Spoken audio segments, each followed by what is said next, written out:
போன ஆண்டு வந்து நம்முடைய விஜய் ஐயா வந்து எடுத்தார்.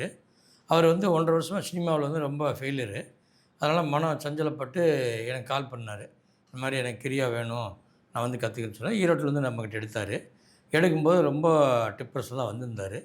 நம்முடைய பயிற்சி எடுத்த பின்னால் இன்றைக்கி அவர் வந்து இந்திய 2ங்கிற படத்தில் டெவலப் ஆகி பிரபலமாயிட்டார். இப்போ நிறைய படம், பாடல் நிறைய எழுதிட்டு இருக்கிறாரு. நல்லா மூவ்மெண்ட்டில் போயிட்டுருக்காரு. அந்த மாதிரி பிரபலங்களும் இல்லை, எல்லாருமே நம்மக்கிட்ட இன்றைக்கி டெவலப்பாக தான் இருக்காங்க. நம்மகிட்ட வந்து பயிற்சி கற்றுக்கிட்டு எல்லாருமே இன்றைக்கி இப்போ டெவலப்பாக இருக்கிறாங்க. ஒரு சிலர் உங்களுக்கு தெரிஞ்சுக்கிற மாதிரி ஒரு நபர் நம்ம சொன்னோம். இது மட்டும் இல்லை, இப்போ இது வந்து என்னுடைய உடலை வந்து நான் ஒரு இதில் வந்து ஆராய்ச்சி பண்ணேன், ஆய்வகத்தில். அந்த ஆய்வகத்து மூலிமா இருந்து என்னுடைய உடலில் காற்று, இதய துடிப்பு எதுவுமே இல்லாமல் 1 மணி நேரம் இருந்து, அதுக்கு பின்னால் வெளியே வந்து என்னுடைய துடிப்பு எல்லாமே உள்ளே உண்டு பண்ணி 1 மணி நேரமா? ஆமாம், 1 மணி நேரம் இருந்திருக்கேன். அதை வந்து நம்மளுடைய பாபாஜி குகைக்கு கூடு விட்டு கூடு பாஞ்சிக்கிறேன்.